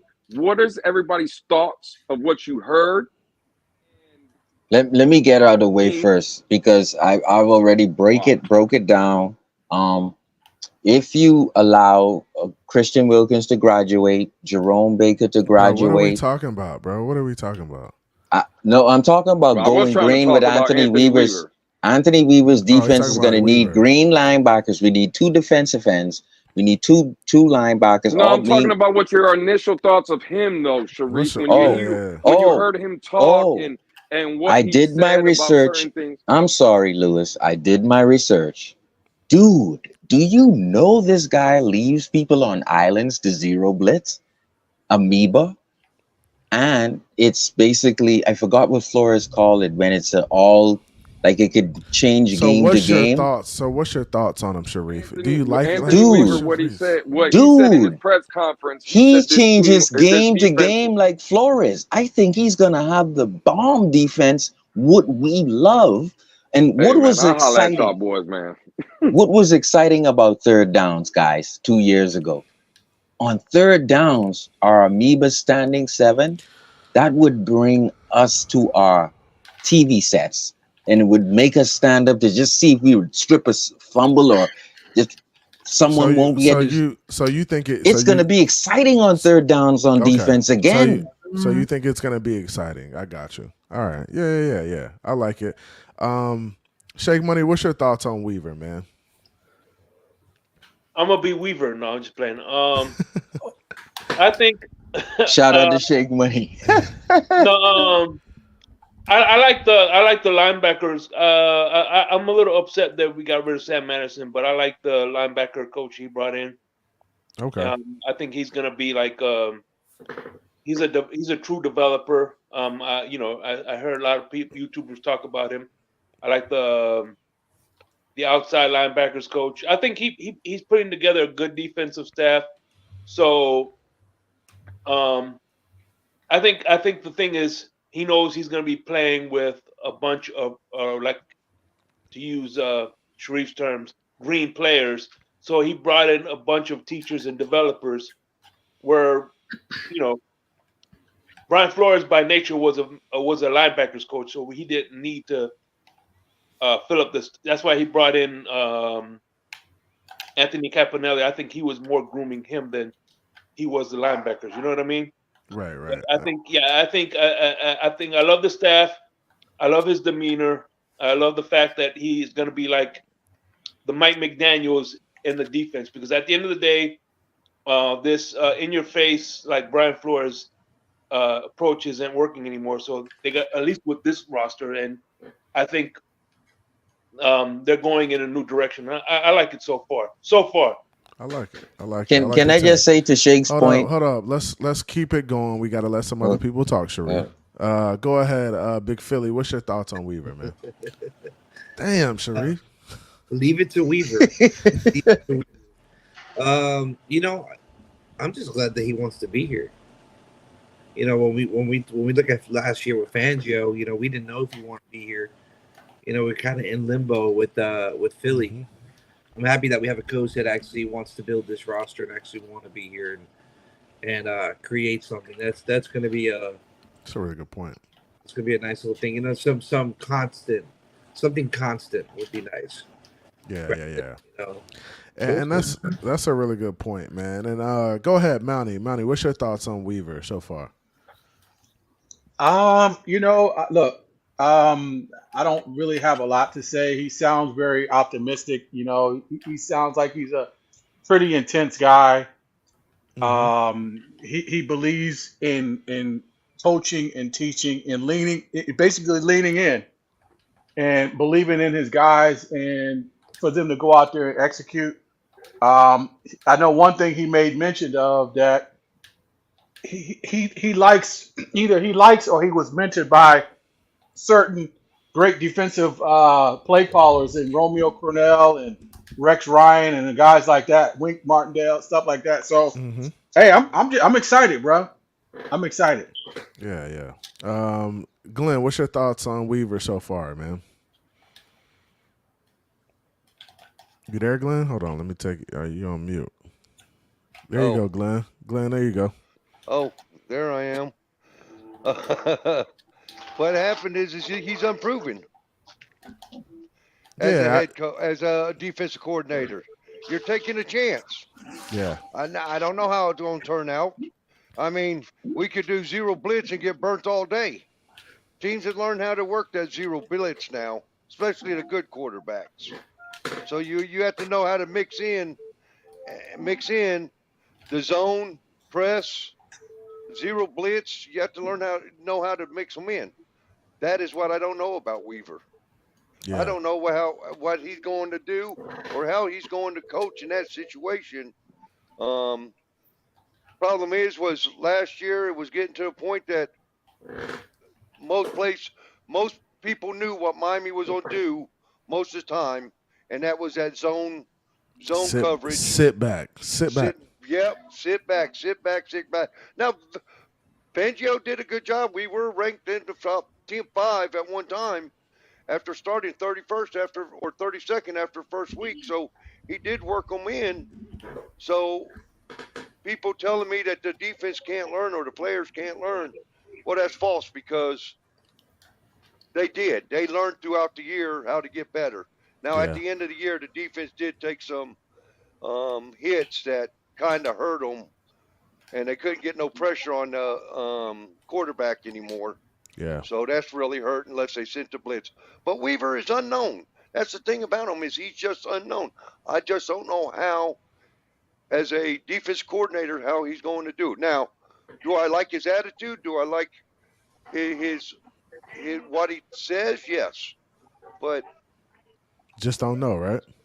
You just don't know. It could be good. It could be bad. I can help you with that, Glenn. No, we're not gonna have him help you. We got Iceman going. Iceman, go ahead.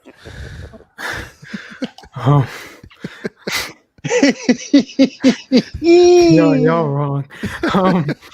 What's it called, bro? Look, I like the new defensive coordinator because his mentality is he only wants players that love the game of football, and I think that really pays dividends to what we want in the future. But at the same time, he's young, and the future could be bright for us. So I'll just say like that. Simple as that. That's all I gotta say. Nice. I appreciate that. No, Sharif, you're not going yet, bro. You're not talking. Just 30 seconds. No, you're not talking because I haven't even went yet, bro. So you gonna go before I go? Go ahead, CB. Shut the hell up. Sit your ass down, bro. CB gonna say his name is Anthony Weaver. Hey, so hey, shout out to Tony Manzano and Irv for coming up, man. Appreciate y'all, man. But when it comes to Anthony Weaver, I like the dude. He's saying the right things, right? But Glenn he brought up a good point. He's unproven. He's only been a defensive coordinator at one spot, which is in Houston. I think the important thing for Mike McDaniel is getting somebody in who kind of fits the scheme and who fits the nature of the Miami Dolphins and where the team is going, right? I think Vic Fangio just didn't fit in that collaborative, team-friendly, player-friendly role, and that collaboration role, like collaborating with your players in order to get the best scheme, right? I think Anthony Weaver's much more progressive in regards to that. Scheme-wise, we don't know what he is yet, and we don't know what he can do with these weapons, but I do think that guys like Jalen Ramsey will be moved around. I think we'll see some more blitzing. I don't think we'll see us just sitting back and taking it constantly. I just want to see us mix it up, be a versatile defense. And he did say that being able to adjust when guys go down and being able to still play and make the adjustments when guys go down is going to be important. And what I've seen from this Miami Dolphins team over the past couple of years is a team who just gets decimated with injuries. So we do really need a DC who can make the adjustment once guys go down, right? I think that's going to be very important moving forward. Like, we got to have a guy who can adjust and who can get guys in and who's not holding grudges against players, can get the young guys in and have them make plays. Like, we need a guy like that. So, man, that's what we got to do. We got to make sure that's the case, and that's my take. But I'm gonna go to Irv first and get his take on Anthony Weaver, and then I'm going to Tony, and then I may come to you, Sharif, if I feel like you can handle yourself, bro. Go ahead, Irv. Yo, what's up, CB? Long time. Long time, bro. Good seeing you, man. Good seeing you. Yeah. Same. Now, I was just saying about Anthony Weaver. There's a lot of questions with him, given that he's not that his experience as a coordinator. Obviously, the last time he was a DC in Houston, like his defense was like bottom 10. So But again, if you look at the personnel, like they had a lot of guys on injury. Like one half of the season, they had to switch from a 3-4 to a 4-3 just because they didn't have the players to run that personnel. But if you look at his progression through Baltimore, right, he was a run game coordinator, and he was in 2021 as a run game coordinator. He was like top 5, really top 3 in a lot of statistics, like preventing touchdowns, preventing third down conversions, yards per carry. He was like top 3 in limiting, explosive runs and stuff like that. So, he's been an associate head coach. You saw what he did in 2023 with a Ravens defensive line. Like Matabuki got 12 sacks. Like Owe got like 4.5, 5 sacks. What's the other dude? Clowney got 9.5. He's never been a premier passer. He's always been a run stuffer. So, and I think he's been through different systems. Like, oh man, you breaking up. CIA. Hey, you breaking up? You're in the blender. Nah, you're in the blender. You might want to jump down and come back up. Nah, hear me now? We can't hear you. Nah. Boy, 2 and on got it.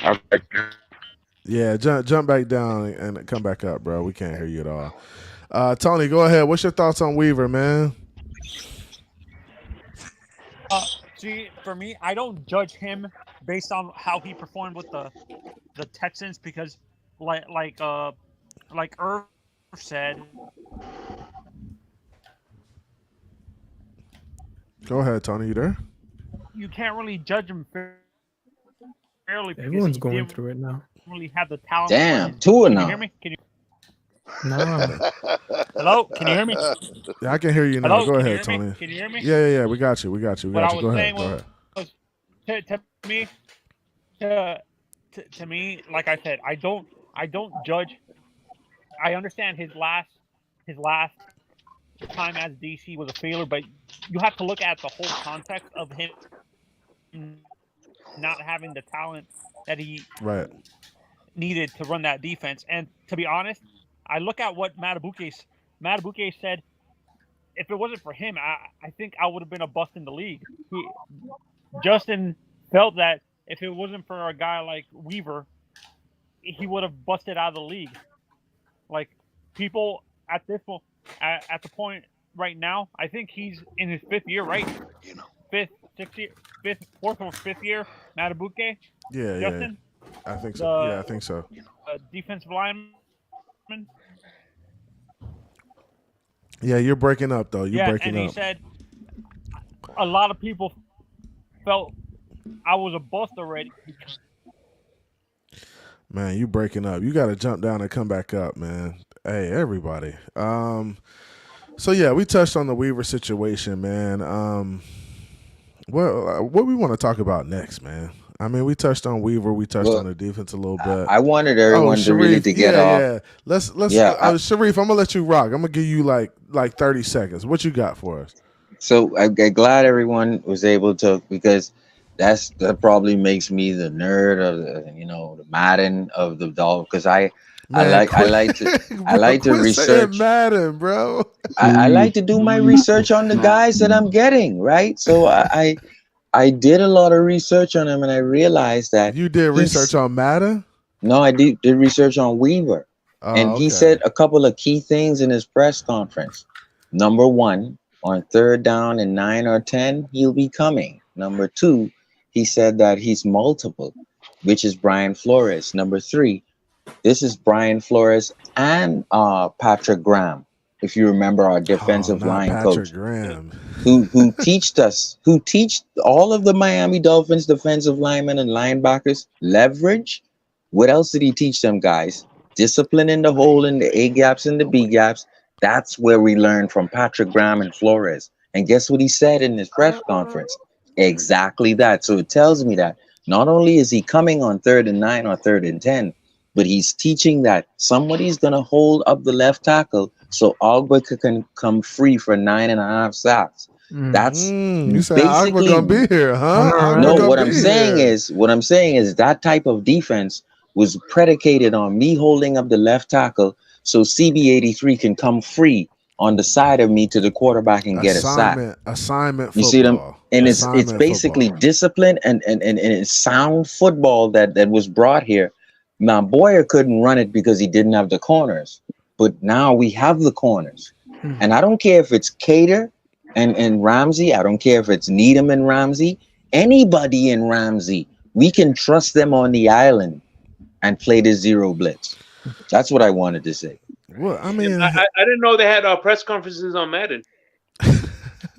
Hey, quit messing with Sharif. Ricardo, that's Ricardo coconut rum. I'm gonna need you to stop bringing up that damn Madden, no boy. You bring up Madden. No, because I know I sound like, oh, he's over researching for his love of his Dolphins team. Yes, that's what I do. I hear you, Sharif. Hey, You Stevie, my quick, Bahamian brother Sharif. Go ahead. Yeah. Go ahead. Anyways, like yeah. No, I was just gonna say, like, simply short, like, this is gonna be a versatile defense. It doesn't really have an identity that you can nail down, and I think that's what helps us. That not to be so predictable on defense, any part of the game plan again. And you see them like under like breaking up. Damn, Tuanon's coming for everyone. Hey, Irv, you breaking up, man. It sounds bad. You might have to come back up or try to figure out your Wi-Fi. Y'all been dissing Tua, man. I ain't done nothing to Tua all night. Sharif, you gonna get your ass kicked too. Let me go ahead. Hey, let me go ahead and get Sharif out of here too. Hey, he talking about Tua now. I had to get him out of here real quick. Hey, but come back up, Sharif. Come back up. I was just playing with you. But yeah, man. As far as the Miami Dolphins go, I mean, this offseason is going to be interesting. We do have a lot to do in the offseason, right? Like re-signing some of these guys. I like to see guys like Deshaun Elliott get brought back. I want to see some of these other guys get brought back. Cam Smith's got to take that next step. Like some of these guys got to play, and that's what my biggest disappointment was just not like giving guys like Cam Smith an opportunity to run this year, because he could have helped us. Like he could have legit helped us, and it could have been the difference in one or two games, and maybe that's the difference in home field advantage. Like maybe that's the difference. So I mean, we get a fresh face in here. We get a fresh perspective. Everybody's going to get a fresh start. And that's what I do like about when you bring in some of these DCs or some of these new coaches. Everybody's going to get a new opportunity. And I like the fact that he's bringing in his own guys, right? I do like the fact that he's bringing in his own guys, and there's not a lot of holdover from the last staff. I feel like that's pointless to me for a DC or an OC to be brought in and then have to use the guys that are on the staff. I feel like that's pointless. I feel like maybe you keep one of those guys or two of those guys, but everybody else needs to be guys that can implement your system and that can implement your system. Like, you don't know these guys can teach the right technique. And so get your guys in the building, bring them in, do it the way you want to do it, and let's keep this thing rolling for the next 2 to 3 years. All right? That's what I want to see. Yeah. Hey, CB, I just wanted to say, like, under Mike McDonald, like, real quick, just to wrap this up, like, he, when he game plans, it goes according to what they see on film and what they see on the scouting report.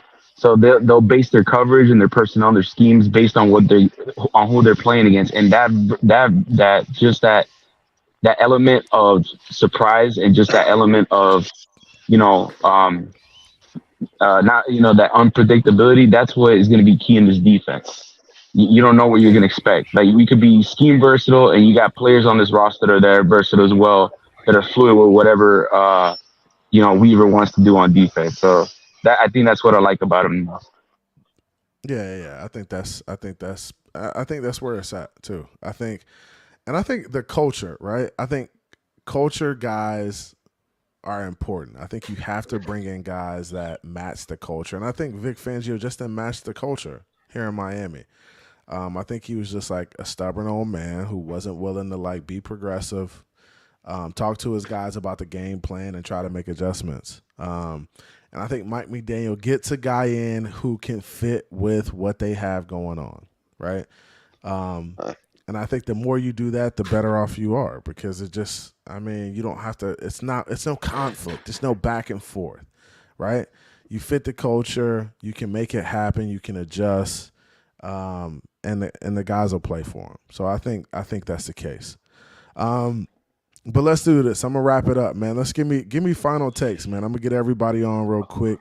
I see Thomas in the building. Thomas, what's going on, man? How you feeling? Hey, dude, CB. Doing good. Yo, CB, I'm alright. I'm gonna let y'all. But yeah, man. Peace, bro. Hey, peace, bro. Peace, bro. Let's do final takes, though. Thomas, I'm gonna let you go first, man. I know you wanted to get on here and chop it up a little bit. What you got for us? Before my final take, we know that there's a few positions we're gonna have to replace, which is linebacker, inside linebacker, defensive tackle, most likely, and safety. Do you think we're going to go the free agent route, or are we going to bring in draft picks? I think it's going to be a combination of both. I mean, and I'd say I would lean more towards free agency, and less towards the draft. And I think the drafted guys we need to bring in are drafted guys that, I mean, these guys need to be able to contribute. Like, I mean, the last thing I want is to bring a guy in that's not going to play at all. I think we don't have time. I don't think we're in a position where we have the opportunity to redshirt guys. I think we need to bring in guys who can play, put them in the game, and let them go, right? Like, I mean, when it came to the linebacker position, we saw Micah Parsons come in and just dominate from day one, right? And I'm not saying you need to get a Micah Parsons, but you need to get a guy you can give the freedom to just come in and play football. Like, we don't have time to develop everybody. Some guys got to be able to just fit into the puzzle and play. Like, and if you aren't drafting guys to play within your system, then what are you drafting them for? They need to be ready to go right away. So the free agents will definitely be ready to go. Those are guys who are in the league, you know, who have the film out there.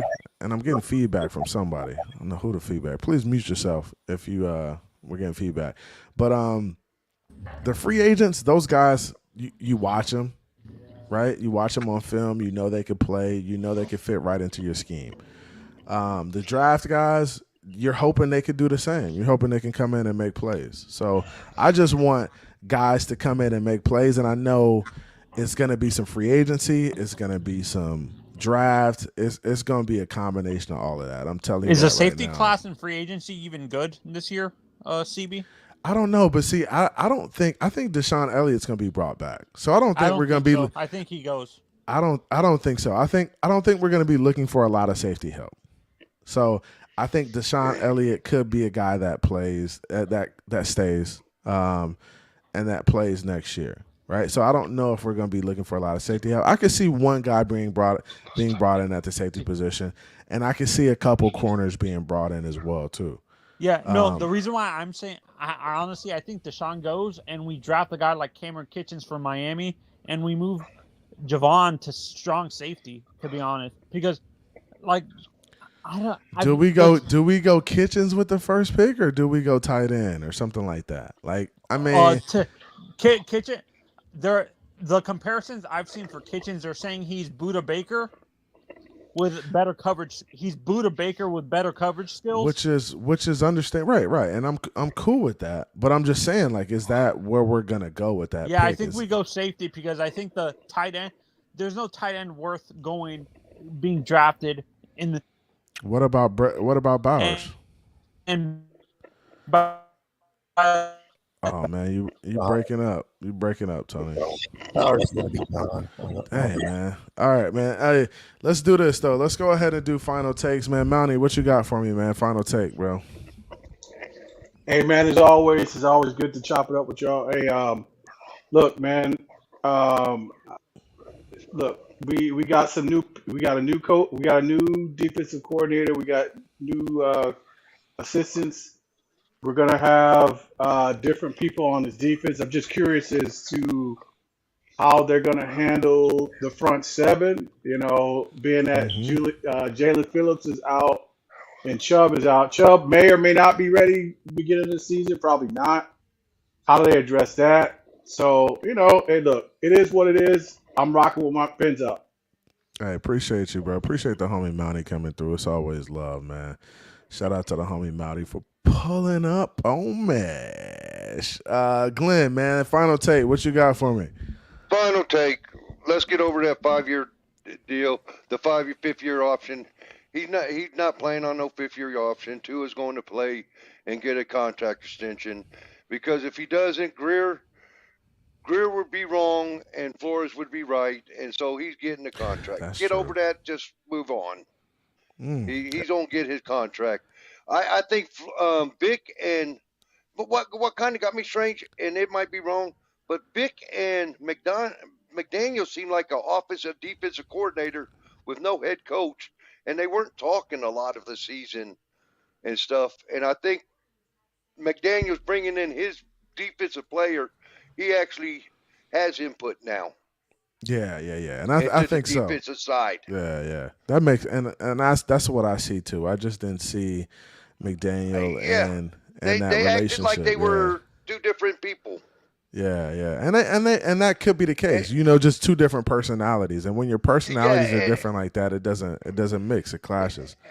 Oh, and it was like Vic wasn't even talking to McDaniels, and McDaniels not talking to. They were just coordinating their side of the ball, and that was it. This way, defense talks to offense or the head coach. Defense side talks to the head coach, because it's very important. Hey, we're going to do a blitz. If we don't pick this up or whatever, we need the offense. They don't score, and we don't need the offense ready. Yeah. I agree with you, Glenn. Man, I appreciate you coming through, man. It was great talking to you. No. Hey, I can't wait to see you. I enjoy you on the round table too. That's where I picked you up and stuff. Hey, appreciate and I like the round man. table, Dolphins round table. People need to join in for that too. Yeah, but I will keep up with you two now. Hey, thanks, man. I appreciate you, man. Have a great night. Okay. All right, Talk to you later. Thomas, what you got for me, man? Final take. I kind of agree with you. I think free agent wise, we're probably going to sign some of our guys back on defense. Yeah. I'll tell you one thing I wouldn't mind, CB, is if we trade down out of the first round and pick up, like another 3rd, 4th round pick. And I'll tell you what, this draft is deep in offensive line. I wouldn't mind them doing like the Dolphins did years back. Pick a couple of them, huh? Offensive linemen right away, like we did with Webb and Sims. I like the thought of that, man, and I can see your point, and I'm a mute you because we're getting some feedback. I can see your point regarding the trading down too, and I think Mike McDaniel wants that pick, but I think Greer is in a position where he wants to trade down and gather some more picks. I really think we need the players, right? I think we need the volume of players. So I would invest in trading down for sure, because you can maybe get 2 players at the price of 1, and those could be 2 guys that contribute to your team in big ways. They could be 2 starters, right? And hopefully you're drafting the draft starters for your team, and not drafting development. You want guys who can play right away. So that's my thoughts on it. But Thomas, I appreciate you coming through, bro. It's always good talking to you. Yep. Take care. All right, man. Take care. Shout out to the homie Thomas for coming through. Shout out to all the guests that came through, man. Shake Money, what's good, my boy? What's going on? What you got for me, man? Final take, man. Real quick, I'm just gonna do a quick cheap plugs. Yeah. Run that. First thing is for next month, in the Blender season 2 will be coming out.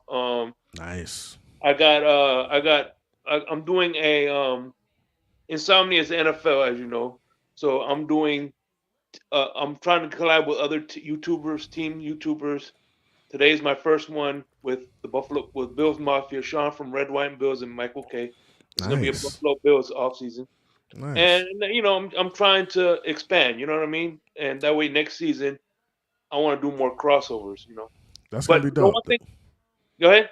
That's gonna be dope, man. I'm looking forward to it. Yeah. So it's dropping tonight at 3:00, but you can catch the replay the next day. But and the one thing the narrative I'm tired of hearing is that Vic Fangio didn't want to be here. That's bullshit. Because I'm gonna tell you why it's bullshit. Because me and you, CB, one of the reasons I think we get along is because we have that old school mentality. Look, when you give somebody your word, whether you want to be somewhere or not, you're fully developed in there. You're like, fuck it. I want to be in Philly, but you know what? I gave my word. I'm gonna be here. I'm gonna stick it out. Yeah. Now I think the disconnect between him and the Dolphins wasn't the fact that he wanted to be in Philly. I think it was more of a philosophical Exactly. divide. It wasn't the fact that he didn't want to be here. It's just him and McDaniels didn't see eye on philosophy. So if you don't see eye to eye with the person that you're with, it's better to move on and then just to stay and just end up quarreling with each other because it's going to get worse. So it was the best thing for both parties. I don't think it had anything to do with Philly job opening up or anything like that. You know what I'm saying? So no, and I agree with that. I agree with that wholeheartedly because I think it came down to the exit interviews and the exit meetings, right? And I think when it came down to the exit interviews and they had the exit interviews with the players, right? And the player said, man, Vic is just stubborn. I don't like playing for him, blah, blah, blah, right?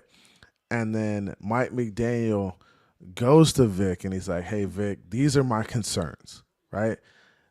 Is this something we can change moving forward, or is this how you're going to approach it year in and year out?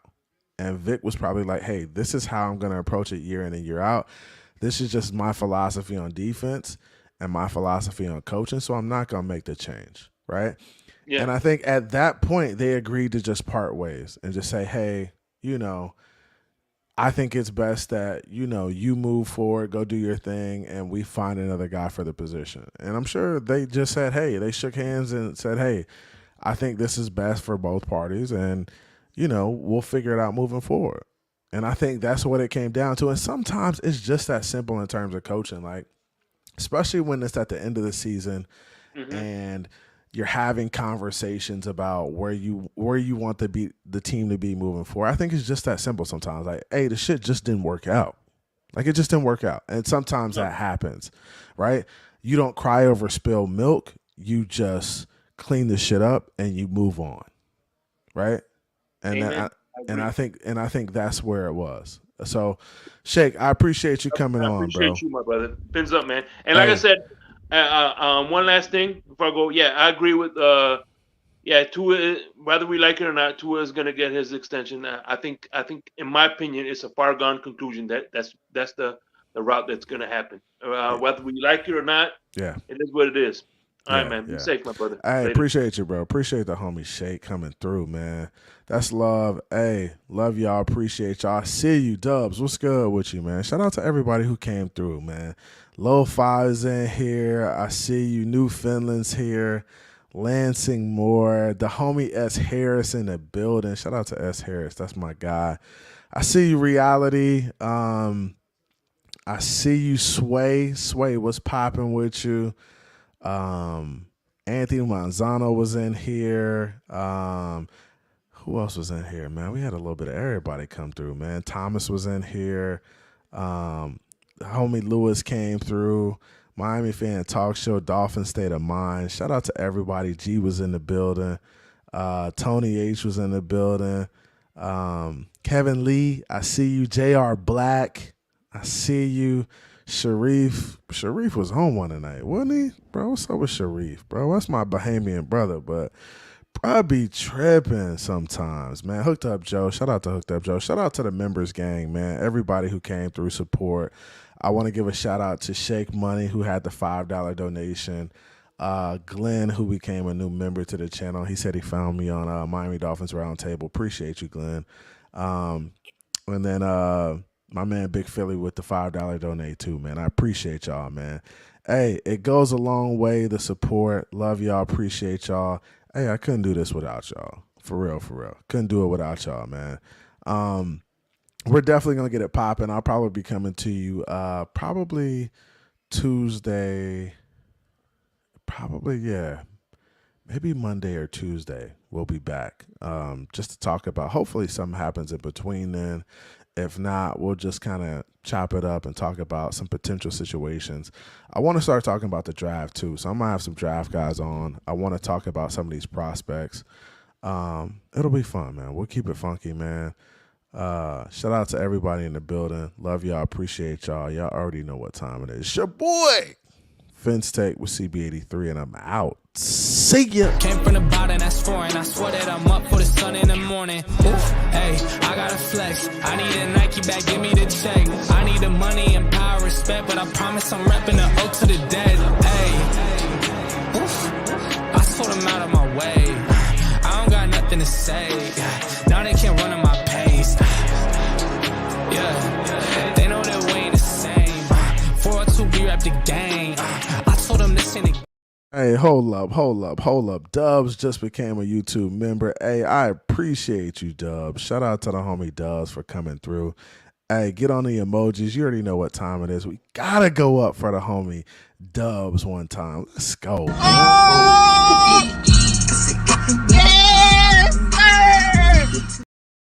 Sir, I appreciate you, bro. Appreciate you coming through. Appreciate you joining the membership. He says, keep grinding, my dude. You deserve it. I appreciate you, dog. Let's get it. Hey, it's FinSake with CB83. Let's try this again. And your boy is out. See ya.